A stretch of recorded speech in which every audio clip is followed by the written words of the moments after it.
예, 오늘 설교의 제목을 제가 문 밖에 계신 아멘, 여기서 아멘은 이따가 설명을 하겠습니다만은 예수님을 말하는 것이거든요. 이 문 밖에 계신 예수님을 생각해 보면서 우리가 어떤 삶을 살아가고 있는지를 한번 제가 곰곰이 그렇게 묵상을 해보게 되었습니다. 우리는요, 어쩌면 항상 문을 열고 닫는 그런 삶을 사는데, 문은 열기보다도 닫는 일에 우리가 참 앞장서고 있다라는 그런 생각을 한번 해보게 되었습니다. 무슨 말일까요? 문이라는 게 원래 기본으로 여는 데에 목적이 있는 것 아니겠습니까? 어디에 우리가 뭐 집에 들어가든지 아니면 남의 집을 방문하든지 회사를 방문하든지 항상 여는 것이 먼저잖아요. 그런데 현대 사회는 여는 것보다도 닫는 것에 더 많은 집중적인 관심을 기울이고 있다고 생각해 볼 것 같습니다. 무슨 말씀일까요? 예전에는요, 그냥 자물쇠 혹은 쇳대라고 그래가지고 잠그면 그만이었잖아요. 근데 요즘은 그것도 넘어서 대부분의 우리나라는 그 도어록이라고 해가지고요, 그것도 전자 도어록 혹은 디지털 도어록이라고 해서 잠그는데 아주 또 여러 가지 장치를 해놓은 것을 보게 됩니다. 번호, 그것으로 이렇게 잠그기도 하고, 또 그것이 안전이, 그러니까 안심이 안 되니까 그 안에다가 또 시건 장치라고 하나요? 그것을 또 이렇게 걸기도 하고, 여러 가지 복잡한 거는 장치들을 많이 하는 것을 우리가 알고 있습니다.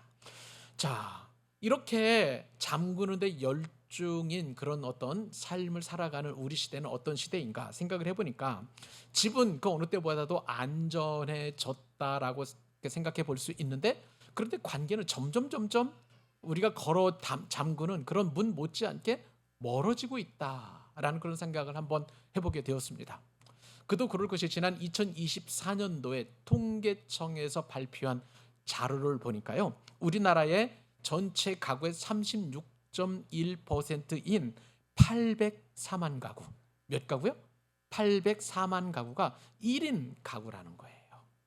그러니까 세 집걸로 한 집이 바로 혼자 사는 그런 가구라고 할 수가 있을 것 같습니다. 자, 그러다 보니까 문화는 참 조용해졌어요. 참 잘 잠그니까 여러 가지 뭐 신체적으로나 또 안전하다라고 그렇게 느껴질 수는 있겠습니다만은, 우리의 관계는 점점점 그만큼 더 멀어지지 않았는가라는 그런 생각을 한번 해보게 되는 것이죠. 그러니까 우리가 사는 시대는요, 문을 여는 시대가 아니라 잠그는 그런 시대를 살아가고 있지 않겠나라는 생각이 듭니다. 제가 왜 오늘 말씀을 이렇게 문을 열고 닫음에 대해서 말씀을 나누냐면, 오늘 본문에 보면 바로 그 내용을 성경에서 말씀하고 있기 때문에 그렇습니다. 1853년이라고 알고 있습니다. 영국 화가인 윌리엄 홀먼 헌트라는 사람이 그림을 하나 그렸어요. 이제 그림을 보여드릴 텐데, 이 그림에 따르면 이제 세상의 빛, The Light of the World라는 그 빛에 보면, 여러분, 그 화가가 잘 그린 그림을 한번 보십시오. 이 그림을 보면 예수님께서는 가시관을 쓰셨어요.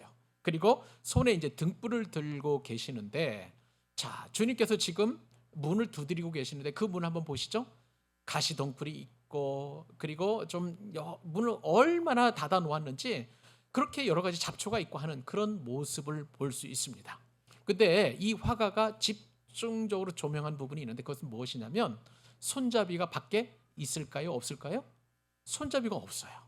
손잡이가 없어요. 자, 그러면 이게 무엇을 상징하는 것일까요? 자, 이 그림을 보고 이제 어떤 이야기를 하냐면, 한 사람이 그렇게 이야기를 했었습니다. 화가에게 이렇게 얘기했죠. 화가 양반, 그림이 지금 잘못되어 있지 않소? 지금 문에 손잡이가 없는 것, 저게 지금 정상적인 문이라고 할 수가 있겠소? 라고 그렇게 질문을 했다고 합니다. 그런데 이 홀만이라는 사람이, 헌트라는 사람이 어떻게 이야기를 했냐면, 제가요, 잘못 그린 게 아니라 실수한 게 아니에요. 이 문은 사람의 마음을 그린 것입니다. 문에는 바깥쪽 손잡이가 없어요. 안에서만 열 수 있습니다. 의도적으로 지금 문에 있는 손잡이를 그리지 않은 것이라고 그렇게 이야기했답니다. 저는요, 이 그림을 보면서 예수님, 저렇게 건장하신 분이 문을 부수고 들어가실 수도 있음에도 불구하고 문을 강제적으로 열지 아니하시고 노크하시는, 온유하시고 자비로우시고 매우 인격적이신 예수님의 성품과 모습을 저 그림을 통해서 보게 되었습니다. 여러분, 이 그림의 문은요, 놀랍게도 불신자의 마음의 문이 아니라 라오디게 교회의 그런 어떤 문이라고 할 수가 있겠고요. 그리고 무엇보다도 예수님을 믿는다고 하는 저와 여러분들의 마음의 문이라고 할 수가 있을 것입니다. 오늘 본문 저와 여러분들이 읽었죠. 이 요한계시록 3장 14절로 이제 22절까지 우리가 읽었는데, 자, 오늘 본문은요, 소아시아 7교회에 보내신 7편지 가운데 맨 마지막에 보내는 그런 라오디가 교회에 보내는 편지라고 할 수가 있겠습니다. 여러분 한번 지도 보시죠. 예전에 우리가 계속 지도를 보았는데 이 라오디게 교회, 소아시아 7교회, 지금 현재 튀르키예 지역인데요. 그 지역에 보면, 자, 이 에게해를 동쪽 편으로 해가지고 각각의 뭐 에베소, 버가모, 빌라델비아, 서머나, 그리고 라오디게아에까지 이렇게 각각의 7도시가 다 있는데, 지금 반모섬에 있는 이 사도 요한이 주님으로부터 말씀을 받고 주신 말씀을 편지에 기록해서 각각의 교회들에게 보내는 그런 말씀인데요. 그런데 이 라오디게에 보내는 이 편지의 말씀은 부족한 것이 없는 그 도시에 보내는 편지라는 점에서 굉장히 중요한 의미를 가지고 있습니다. 이 라오디게는요, 기본적으로 금융의 중심 도시였습니다. 말하자면 지금으로부터도 2000년 전이라고 할 수가 있는데, 그 전에 그 시대에 은행이 많이 발달되어서 금융업이 굉장히 발달한 도시였고요. 무엇보다도 검은 양모, 검은 양털이죠. 그 검은 양털로 옷을 만들거나 내지는 또 모자를 만들거나 외투를 만들어 가지고 굉장히 패션 산업이 이제 발전하는 그런 도시이기도 하고, 그리고 특이하게도 이 도시는 다른 도시와 달리 안약이 굉장히 발전이 되어 가지고 의학 도시라고 할 수 있을 만큼 굉장히 부유하고 넉넉하고 세련된 도시라고 할 수가 있을 것 같습니다. 자, 이제 화면으로 넘겨주시고, 이제 이 빌라델비아 지역에 주후 60년에 엄청난 지진이 일어나게 되었어요. 지금도 가끔씩 보면 이 튀르키예 지역에서 지진이 많이 일어나잖아요. 2000년 전에도 지진이 일어났던 것 같습니다. 주후 한 60년 정도 되는데 소아시아 일대가 완전히 이 지진으로 말미암아서 다 처참하게 파괴되어서, 다른 도시들은 로마 제국으로부터 황제에게 뭐 요청하고 또 그다음에 도움을 달라고 부탁을 해가지고 로마 제국으로부터 내려오는 돈으로 도시를 재건했단 말이에요. 그런데 이 라오디게아의 이 시만큼은 자체 돈이 워낙 많아가지고요, 자체 돈으로 도시를 재건할 정도로 그렇게 넉넉하고 부유한 그런 도시였다는 것입니다. 자, 역사가인 타키투스라고 하는 분이 굉장히 유명한 이제 고대 역사가인데요. 그분이 지은 이 연대기라는 거, 크로니콜이라는 이 책에 보면 그때 당시의 표현을 어떻게 했냐면, 라오디게는 로마의 도움 없이 자기 재원으로 다시 일어났다라고 그렇게 기록을 했습니다. 자, 그럼 여러분 한번 보세요. 라오디게 시민으로서 우리는 우리 돈으로 로마 황제에게 손을 내밀어 가지고 그 돈을 가지고 우리가 재건한 것이 아니라 우리 돈 가지고 우리가 도시를 재건했어 하니까 얼마나 그 자부심이 탁월했겠습니까? 우리는 다른 도시와 같지 않아. 우리는 넉넉해. 우리는 모든 것이 풍요롭고 풍부해 라고 하는 그 자긍심과 자부심이 남달랐다라고 할 수가 있을 것 같습니다. 그런데요, 이것이 오히려 주님 보시기에는 아니야, 너희들 부유한 것 같지만, 이따가 우리 말씀을 나누겠습니다만 부유한 것이 아니라 오히려 이것이 라오디게의 신앙에 굉장히 저해 요인이 되었다는 거예요. 그래서 주님께서 이 교회에 어떻게 진단하시고 판단하시냐면 17절입니다. 네가 말하기를 나는 부자라, 부유하여 부족한 것이 없다 하나. 주님은 그렇지 않다는 거예요. 너희들이 겉으로 보기에는 부자였고 부유하고 부족한 것이 없는 것처럼 보여지지만 내가 보기에 너희는 정말 정말 가난해 라고 그렇게 말씀하시는 주님의 은혜로운 말씀이 이 라오디게 교회를 향해서 증거가 되고 있습니다. 여러분, 이게 왜 은혜일까요? 책망인데 놀라운 것은, 여러분, 책망이라는 것은 포기하지 않는 교회, 주님이 포기하지 않는 사람에게 주시는 사랑의 음성인 거예요. 그러니까 이 책망을 듣는다는 것은 라오디게아 교회에 아직까지는 소망이 있다는 거예요. 아직은 주님께서 포기하지 않으셨다는 거예요. 여전히 이 라오디게아 교회를 주님께서 붙들고 계신다는 사실입니다. 사랑하는 여러분, 이것이 참 복음인 줄로 믿습니다. 여러분, 우리는 정말 인생을 살다 보면 참 비참할 때가 많아요. 그러면서 우리 가운데 드는 마음은 참 이것이 주님이 기뻐하실까? 주님 앞에 너무 부끄럽지 않을까라는 그런 생각이 들면서 어쩌면 주님께서 우리를 책망하시기도 하시는 것 같고, 주님께서 우리를 꾸짖는 것 같기도 하고, 주님이 나를 포기하신 것 같기도 하고, 주님이 나와 상관없는 것처럼 여겨지지만, 그런데도 여전히 내가 주님을 생각하고 있다면 그것은 저와 여러분을 사랑하시는, 우리 교회를 사랑하시는 주님의 따뜻한 음성인 줄 믿으시기 바랍니다. 만약에 주님께서 우리와 상관이 없다면 우리 그런 마음조차 주시지 않을 거예요. 그리고 이렇게 책망도 주시지 않을 것이고요, 꾸중도 하지 않으실 것이라는 것이 오늘 이 라오디게아 교회를 통해서 우리에게 들려주시는 정면교사의 은혜도 은혜롭지만 이처럼 반면교사의 은혜도 너무 은혜롭다는 것을 우리가 깨닫게 되는 것이죠. 사랑하는 여러분들을 축복합니다. 오늘 이 말씀, 문 밖에 계신 예수님의 이 두드리심이 여러분, 불신자, 안 믿는 자들의 마음을 두드리시는 예수님만 상징하는 것이 아니라 저와 여러분의 마음을 두드리시는 주님의 귀하신 사랑이라는 것을 꼭 깨달으실 수 있기를 바랍니다. 우리가 이 말씀을 통해서 우리가 크게 세 가지 교훈을 받게 될 텐데요, 오늘은 한 가지, 두 가지 은혜를 우리가 나누고 다음 주에 이제 마지막 교훈을 나눌 수 있도록 하겠습니다. 자, 오늘 본문을 통해서 들려주신 주님의 첫 번째 음성은 무엇일까요? 주님께서 감사하게도 아니라, 아니야, 아니다라고 하시는 말씀을 우리에게 주신다는 거예요.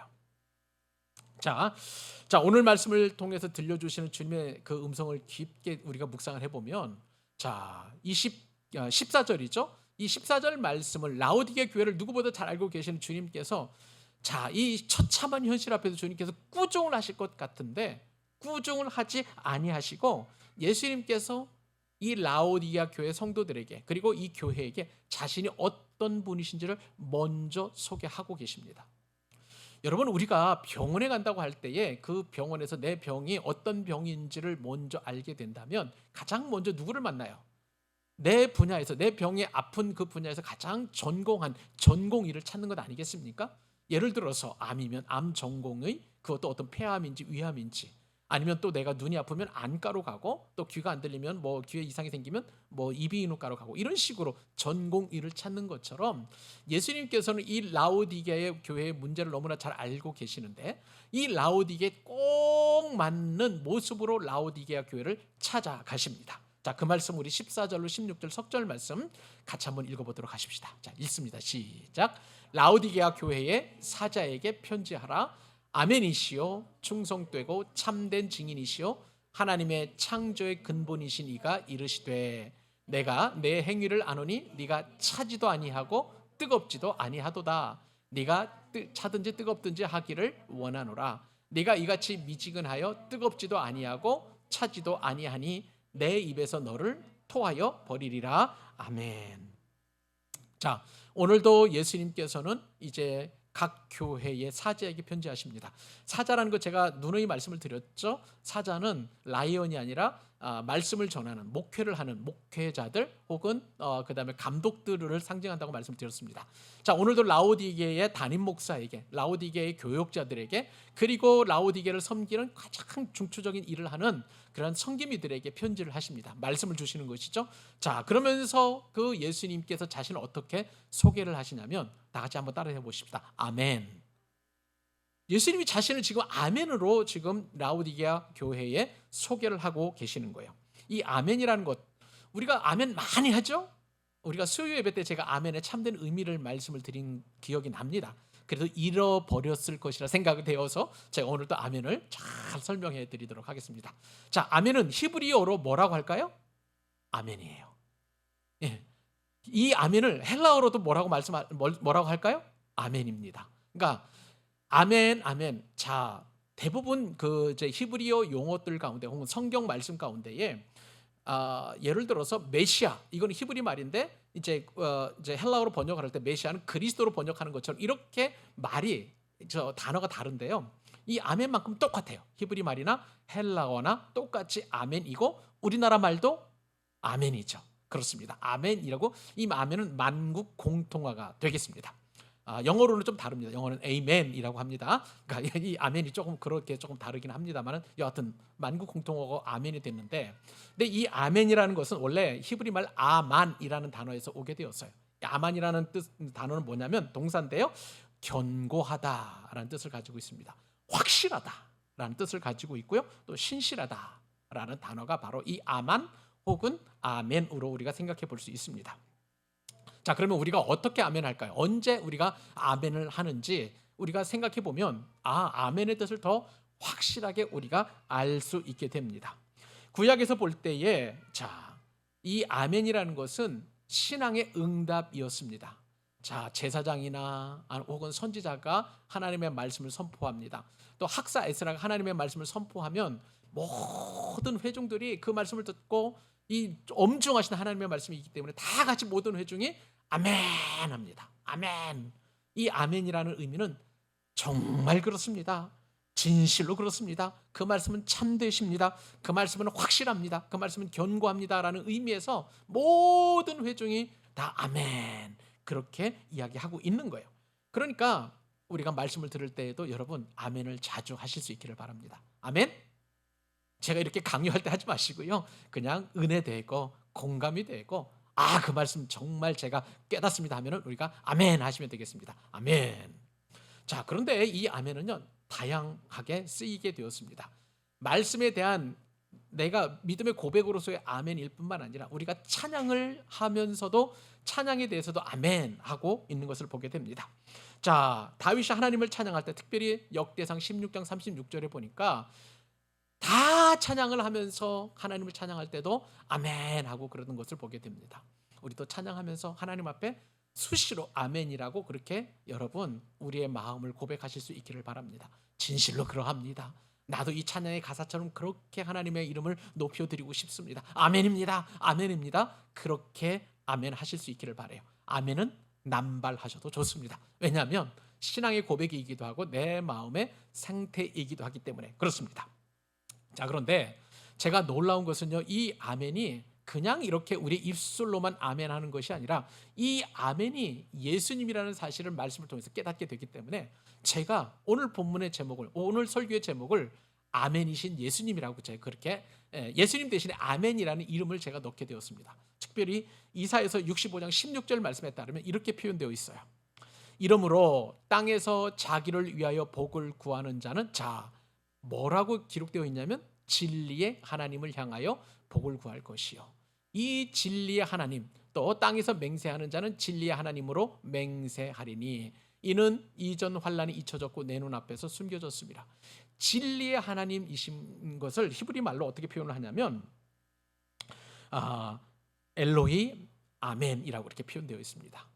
자, 진리의 하나님, 참된 진리이신, 참된 아멘이신 하나님, 그 하나님을 아멘으로 이렇게 표현하고 있는 거예요. 진리이고 참되고 그리고 정말 그분 자체이신 하나님. 그러니까 아멘은 하나님 자신이고 또 예수님이심을 우리가 말씀을 통해서 알게 되는 겁니다. 자, 사람에게 있어서 아멘은 일종의 소망일 수 있어요. 무슨 말씀일까요? 우리가 어떤 말씀을 듣고 그 말씀에 대해서 아멘하면 내가 그 말씀대로 순종하기를 원합니다. 그 말씀을 대로 살기를 원합니다라는 소망과 우리의 바람을 담고 아멘하잖아요. 또 우리가 기도할 때도 우리가 예수님의 이름으로 기도합니다 한다면 항상 아멘을 붙이잖아요. 자, 이 기도에는 우리의 소망이 담겨져 있고 우리의 바람이 담겨져 있고 우리의 축복이 담겨져 있고 우리가 하나님을 향한 그 갈망이 담겨져 있어요. 그러니까 우리에게는 이 아멘이라는 것은 일종의 소망이자 희망사항이고 또 믿음이기도 하고 비전이기도 합니다. 이렇게 사람에게는 그렇게 아멘이 그런 어떤 의미를 담고 있지만 그러나 하나님께서 아멘이 되신다는 것은 차원이 달라요. 하나님께서 이 아멘이신 것은 그 자신이고 그 자체이십니다. 하나님의 아멘이시라는 것은 확고한 거예요. 견고한 거예요. 반드시 이루어지는 것이고 그 하나님 자체가 바로 아멘이라고 성경을 통해서 우리가 확신할 수 있는 것입니다. 여러분, 예수님은 아멘이십니다. 말씀을 그대로 이루신 분이세요. 말씀 그 자체이신 분이에요. 그리고 하나님께서 이 예수님을 통해서 이루시려고 하는 모든 것들은 다 이루어졌고 딱 하나 다시 오시는 그것도 이제 곧 이루어질 거예요. 그렇기 때문에 이 아멘은 예수님 아니고서는 우리가 설명할 수 없는 것입니다. 그러니까 예수님은 곧 아멘이신 것을 우리가 말씀을 통해서 깨닫게 됩니다. 여러분, 이 아멘이 하나님께 얼마나 큰 영광이 되는지 아세요, 여러분? 사도 바울이 고린도후서 1장 20절에 이렇게 표현을 합니다. 하나님의 약속은 얼마나 많든지, 자, 그 다음에 누구 안에서? 그리스도 안에서. 이 그리스도 안에서 예가 되나니 그런즉 그로 말미암아 우리가, 자, 뭐라고요? 아멘. 그 예수님, 그 자체, 그 진실, 진리, 그 아멘하여 하나님께 영광을 돌리게 하느니라. 우리가 아멘할 때 우리가 주님과 이름을 동일시할 수 있는 것이고 그 자체가 하나님께 영광이 되는 큰 은혜라는 것을 바울이 우리에게 교훈해 주고 있는 거예요. 여러분, 예수님은 아멘이신 줄로 믿습니다. 내가 곧 길이요 진리할 때 그 진리가 바로 아멘이세요. 그렇기 때문에 그 아멘은 내가 모든 진리의 기준이고 그 진리 자체이다 라고 하시는 주님 음성이기도 하고요, 내가 모든 약속의 성취다, 우리가 갈망하는 예수님의 이름을 구했던 모든 것은 주님께서 우리에게 약속해 주신 그 약속의 성취일 뿐만 아니라, 그리고 심지어는 내가 모든 것의 판정이고 판결이다라고 말씀하시는, 우리의 알파와 오메가와 그리고 그 사이에 있는 모든 삶의 중심이 바로 예수님, 아멘이신 예수님을 이 말씀을 통해서 우리가 깨닫게 되는 것이죠. 사랑하는 여러분, 예수님은 우리의 아멘이십니다. 진리 그 자체이고 우리의 약속의 성취 그 자체이고 우리의 기쁨이시고 우리에게 소망이시고 우리의 믿음의 주체이시고 그리고 무엇보다도 우리의 구원자이심을 우리는 아멘이신 예수님을 통해서 깨닫게 됩니다. 그 예수님이 저와 여러분의 예수님이세요. 우리 교회 예수님이세요. 우리 가정의 예수님이시고 내 직장의 예수님이심을 여러분 믿으시기 바랍니다. 이렇게 아멘으로 자신을 소개하신 예수님께서 이제는 라오디게아 교회에 어떻게 소개하시냐면 자신을 충성되다 그리고 참된 증인이다 이렇게 말씀하십니다. 충성되다는 것은 쉽게 말하면요, 주님께서 교회에 충성되시고 우리에게 충성되시는데 무슨 얘기냐면, 충성은요, 우리가 국가에 대해서 충성하는 것, 하나님께 대해 충성하는 것, 낮은 위치에 있는 자가 높은 위치에 있는 분에게 충성하는 그것만 상징하는 것이 아니에요. 하나님도 우리의 충성이 되시는 거예요. 오늘 말씀에 따르면 그렇잖아요. 이 충성이라는 것은 무엇이냐면 언어적으로 말씀을 살펴보면 신실하다는 거예요. 더 쉽게 말하면 믿을 만하다는 거예요.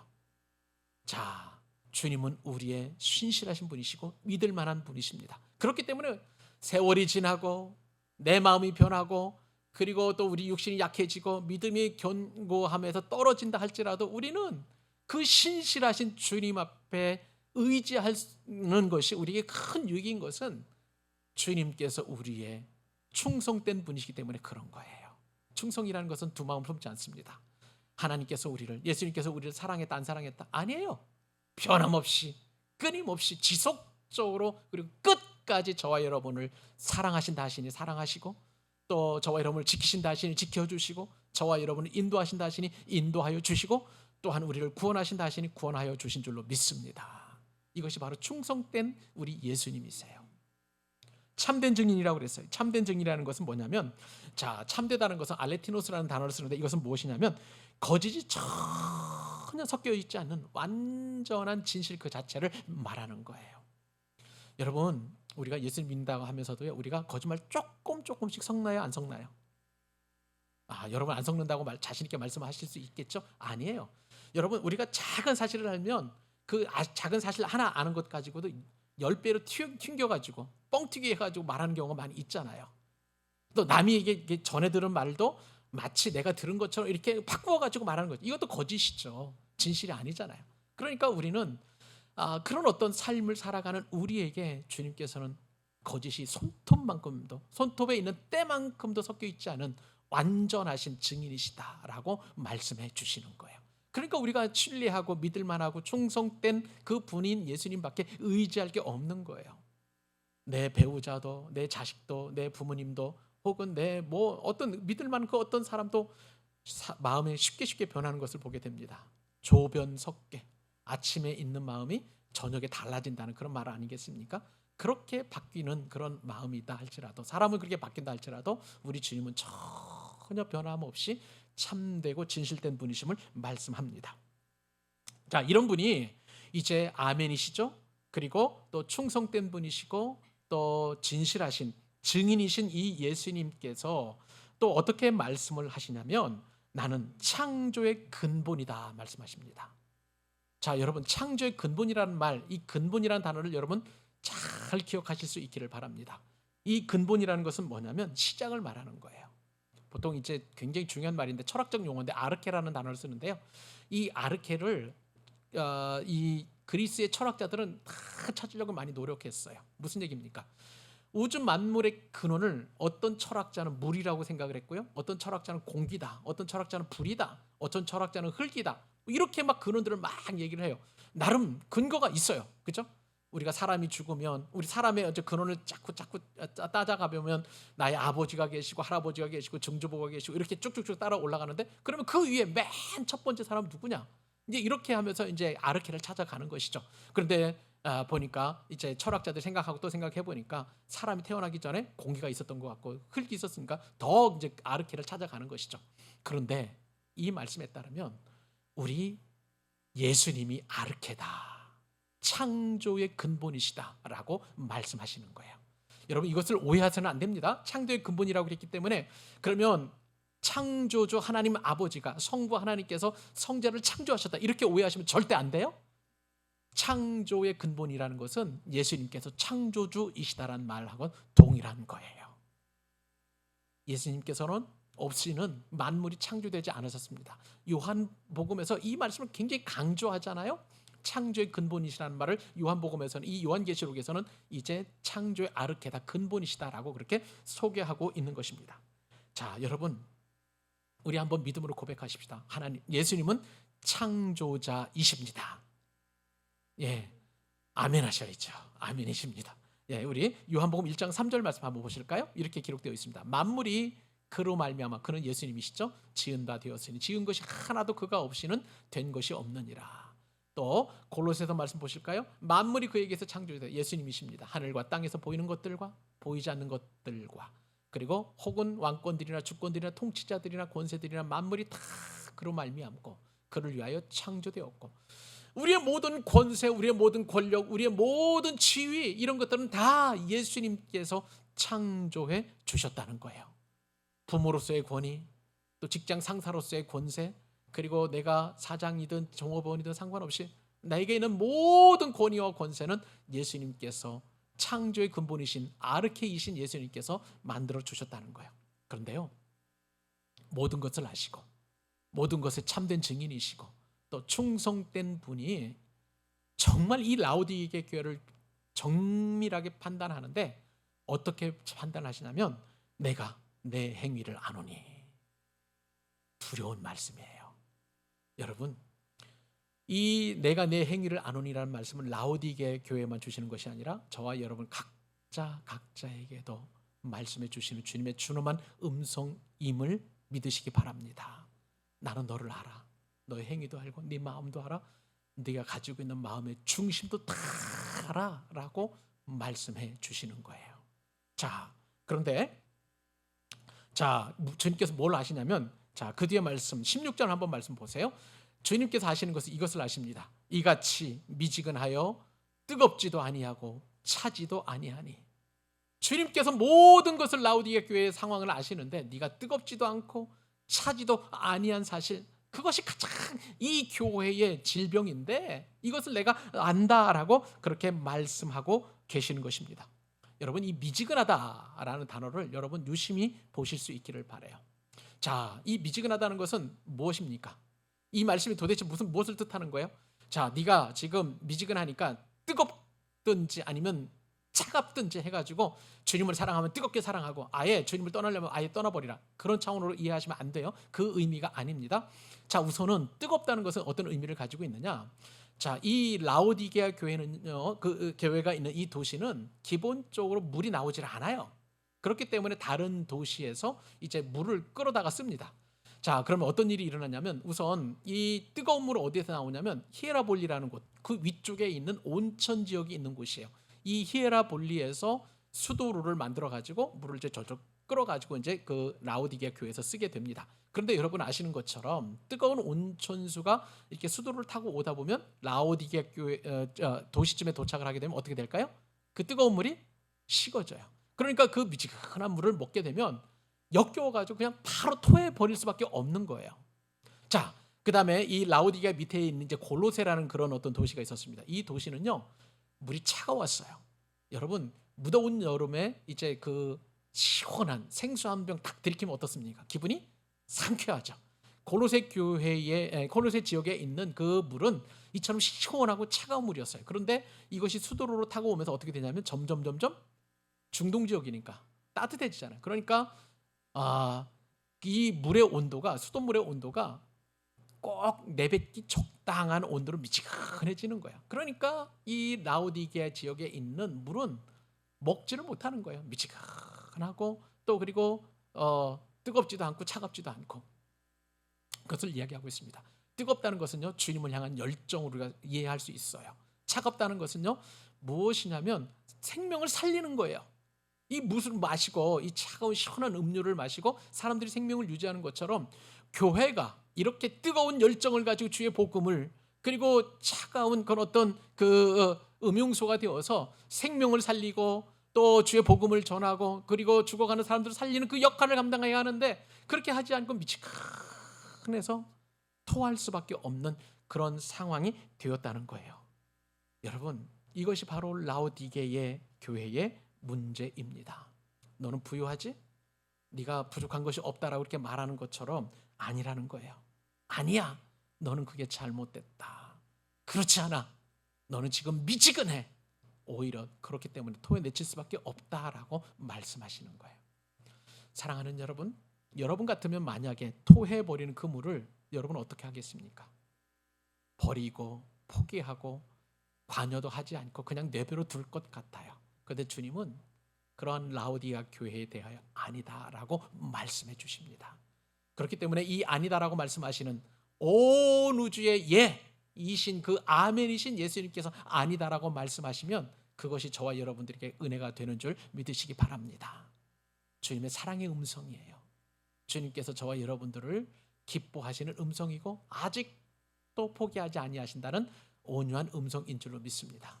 그 음성 붙들고 나에게 아니다라고 말씀해 주시면 우리는 아멘 하고 받아들일 수 있기를 간절히 소망합니다.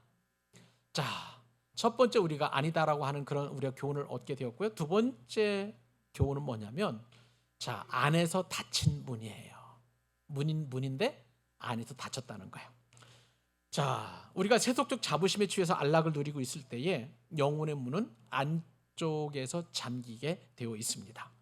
라오디게아 교회의 그 잠긴 문은 바깥에서 잠그는 것이 아니라 안쪽에서 닫아버린 거예요. 자, 그러면 안쪽에서 도대체 라오디게아 교회는 어떤 일이 있었었는지 우리가 한번 살펴보도록 하겠습니다. 자, 17절 한 절 말씀 같이 한번 읽어주세요. 읽겠습니다. 시작. 네가 말하기를 나는 부자라 부유하여 부족한 것이 없다 하나 네 곤고한 것, 가련한 것, 가난한 것, 눈먼 것, 벌거벗은 것을 알지 못하는도다. 아멘. 자, 여러분, 이 말씀을 보면은 제일 먼저 시작하시는 말씀이 라오디게아 교회에 이렇게 말씀하십니다. 네가 말하기를. 자, 문제는 항상 어떻게 시작되느냐면요, 우리의 말에서 시작되는 거예요.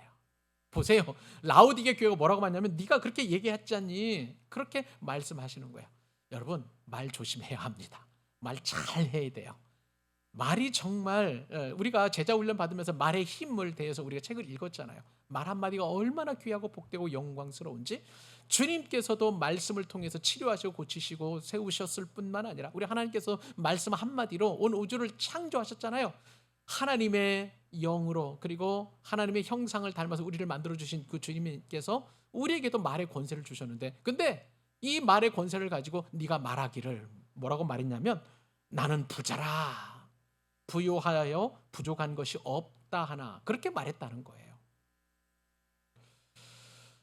여러분, 도대체 우리가 얼마만큼 부자여야 이렇게 담대하게 간덩이가 부은 것처럼 말할 수 있을까요? 저는 100만 원만 있어도 엄청나게 큰 돈이라고 생각하고 내가 부자라고 생각을 해봅니다. 엄청나게 큰 돈이에요. 부자예요. 근데 이런 수준이 아닌 것 같아요. 라오디게 교회는 나는 수시로 부자다라고 그렇게 이야기했다는 거예요. 그런데 왜 그러냐면, 제가 그렇게 판단했냐면, 네가 말하기를, 이 말하기를이라는 단어를 보니까 현재형이에요. 무슨 얘기입니까? 계속 현재형은 항상 계속의 의미를 가지고 있다는 거예요. 나는 부유하다. 나는 부족한 것이 없어. 나는 부자. 이 말을 계속 하는 거예요. 끊임없이. 지금도 말하고 또 말하고 있습니다. 여러분, 사람은요, 말씀을 묵상해 보니까 반복해서 하는 말에 자기의 영혼을 담는다는 사실을 알게 됩니다. 자, 이게 무슨 말입니까? 내가 자주 하는 말이 도대체 무엇인 거예요? 저는요, 자주 주님 불쌍히 여겨달라고, 긍휼히 여겨달라고, 저는 주님의 없이, 은혜 없이는 살아갈 수 없다라고 기도할 때도, 그리고 제 마음 중심에도 늘 그렇게 마치 의식화하는 것처럼, 이 의식화가 아니라, 의식화는 내 의지가 들어가 있지만 의지보다도 정말 제가 하나님 앞에 진짜 하나님의 긍휼과 자비를 필요로 해서 그렇게 하나님 앞에 늘 그렇게 간구합니다. 여러분들은 어떤 말을 할까요? 어떤 마음의 중심을 늘 그렇게 수시로 이렇게 품으면서 그렇게 말로 표현하고 있습니까? 나는 돈이 필요해. 그렇게 이야기하고 있나요? 아니요. 그렇게 하지 않았으면 좋겠어요. 나는 주님이 필요합니다. 주님 한 분만으로 만족합니다. 왜냐하면 주님이 돈보다 훨씬 큰 분이심을 우리가 깨닫게 되면 돈을 우리가 구하지 않아요. 주님의 도우심과 주님의 인도하심과 주님께서 우리를 향하신 그 사랑을 우리가 구하고, 이 모든 것은 나머지는 하나님께서 알아서 채워주시는 것이라는 믿음의 고백이 생기기 때문에 나는 돈이 필요해. 그거보다도 나는 주님이 필요해. 주님을 사랑합니다 라고 수시로 고백할 수 있기를 바랍니다. 그런데 라오디게아 교회 보세요. 나는 부자라. 부유해서 부족한 것이 없다. 이 세 번에서 반복하잖아요. 그것을 수시로 그렇게 얘기하는 거예요. 나는 부자야. 이것이 얼마나 주님께서 보시기에 안타까우셨는지, 너는 자칭 말하기를 나는 부자라, 부유하여 부족한 것이 없다라고 하나 주님께서 진단이 하나라고 하는 그 단어에 나와 있는 것을 보게 됩니다. 라오디게아 교회는요, 부유해서 부족한 것이 없다라고 말했습니다. 여기서 이 부족한 것이 없다는 것은 단순히 돈만 많은 것이 아니었어요. 그들은 은혜 받지 않아도, 그들은 책망을 받지 않아도, 그들은 눈물이 없어도, 그들은 다시 들어야 할 말씀조차도 없다고 할 만큼 그렇게 영적으로도 부유한 그러한 존재라고 스스로 그렇게 인정하고 늘 그렇게 말하고 다녔다는 거예요. 이것이 라오디게아 교회의 가장 큰 질병이라고 할 수가 있겠습니다. 여러분, 우리는요, 이렇게 라오디게아만큼 부유하지 않은 것에 하나님 앞에 감사하셔야 됩니다. 우리가 얼마만큼 돈을 가져야 삼성그룹의 어떤 분처럼, 혹은 아니면 전 세계 가장 큰 부자인 일론 머스크처럼 그 정도 돈이 아니라 할지라도 우리는 만족할 수 있잖아요. 돈보다 더 크신 그 하나님이 계시기 때문에, 예수님이 내 마음에 좌정하고 계시기에 우리는 그 어떤 것보다도 만족을 누릴 수 있는 것입니다. 그런데 라오디게아 교회는 그런 만족이 전혀 없었습니다. 이러한 라오디게아를 향해서 주님께서 말씀하시는데 어떤 말씀을 하시냐면, 라오디게아의 그 평가와 정반대 말씀을 하십니다. 그래서 여기 보니까 5가지, 네가 부족한 것이 5가지가 있다라고 말씀하시는 거예요. 너는 부자라고 하고 부유한 것이 넘치고 늘 또 그렇게 그렇게 늘 넘친다라고 하지만, 그러나 네게는 이러한 것들이 있어라고 말씀하시는데, 주님께서 말씀하시냐면 첫 번째, 곤고하다라는 거예요. 곤고하다는 것은 뭐냐면 세상 것을 많이 가졌지만 영혼은 너무너무 빈곤하고 지쳐져 쓰러져 있는 상태라고 그렇게 말씀하신다는 거예요. 이 곤고함이라는 것은 영혼이 무너진 상태인 것입니다. 여러분, 만약에 내가 주님과 별로 관계가 없는 것처럼 여겨진다면 여러분들은 곤고한 상태예요. 곤고한 상태입니다. 저는요, 우리 교회의 모든 교우들은 곤고한 상태에 머물러 있지 않기를 바랍니다. 내 영혼이 주님으로 풍부해지는 그 은혜를 누려야 되는데, 주님 아니고서도 우리가 그 어떤 것을 의지하게 된다면 영혼이 부유하다라고 자칭 말하는 거예요. 이것이 곤고한 것입니다. 두 번째, 가련한 것이라는 것은 무엇이냐면요, 자신의 비참한 상태를 알지 못한 채 스스로 괜찮다라고 스스로 위안을 주는 거예요. 무슨 말씀입니까? 자신이 무너졌음에도 불구하고 무너지는 것을 모르는 거예요. 자, 우리가 믿음의 반석에 든든히 서 있어야 되는데 우리는 자꾸 세상 것에만 그렇게 기초를 쌓으려고 그래요. 돈으로 쌓고 건강으로 쌓고 또 승진으로 쌓고 또 뭐로 내가 소망이 이루어지고 내 뜻대로 되어지는 것을 그것을 기초로 쌓으려고 하는 것. 이것은 내 자신을 무너뜨리는 거예요. 내가 정말 견고한 믿음의 기초 속이신 예수님께 그 집을 세우는 것이 아니라 모래 위에 집을 지은 것과도 같은 그러한 것, 그것이 바로 이 성경 말씀에 따르면 가련한 것이라고 할 수가 있겠습니다. 두 가지 우리가 살펴보았어요. 자, 세 번째 라오디게의 교회가 부족한 것이 뭐냐면 그들은 진짜로 가난한 사람들이었습니다. 재산은 많을지 몰라요. 돈은 많았을지 몰라요. 그러나 하나님 앞에서 내놓을 것이 없는 정말 빈곤한 상태였다는 것입니다. 여러분, 이 가난이라는 것은요, 주님께서 진단하신 이 가난은 하나님께 드릴 것이 없는 거예요. 여러분 잘 보세요. 여러분이 드릴 수 있는 게 뭐예요? 하나님 앞에 시간, 하나님 앞에 마음, 하나님 앞에 어떤 열심을 낼 수가 있는데 여러분들은 정말 만약에 그런 것에 대해 인색하다면 여러분 그것은 하나님 앞에 진짜 가난한 거예요.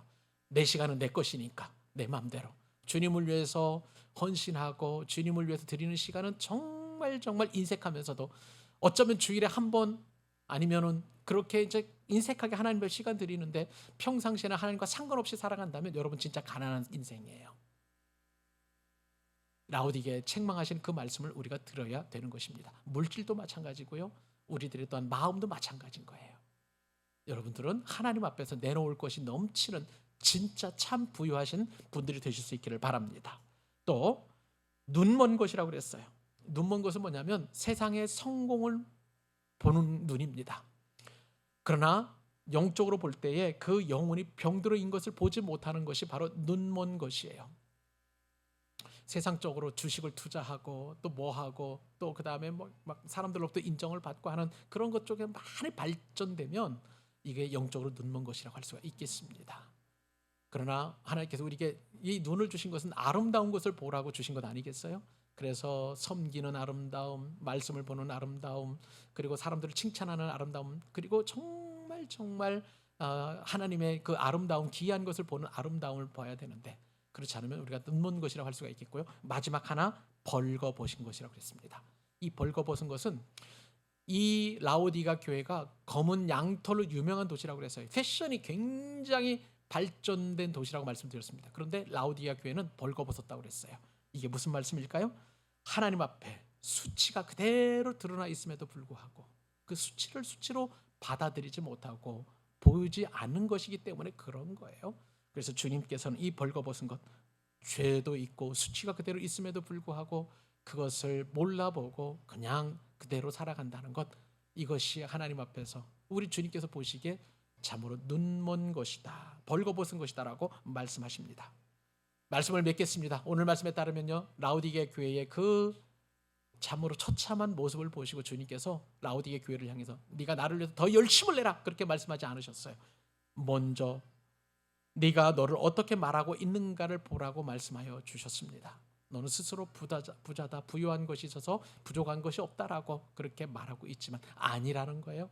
네가 얼마나 가난하고 네가 얼마나 벌거벗었고 네가 얼마나 수치스럽고 네가 얼마나 곤고하며 네가 얼마나 가련한지를 보라고 말씀해 주셨습니다. 사랑하는 여러분, 이 말씀에서 자유로울 자가 과연 누가 있겠습니까? 이 말씀을 하나님의 음성이라고 전해드리는 저 역시도 그 누구보다도 주님 앞에서 가련하고 주님 앞에서 가난하고 주님 앞에서 눈이 멀었고 벌거벗었고 곤고한 자임을 고백할 수밖에 없는 거예요. 저에게도 주시는 말씀이 여러분 한 분 한 분에게도 들려주시는 주님의 세미한 음성임을 믿고 이 한 주간 내가 어떤 말을 할지, 무엇을 보아야 할지, 어떻게 살아야 할지 결심하고 결단하는 저와 여러분 되실 수 있기를 우리 주님의 이름으로 축복합니다.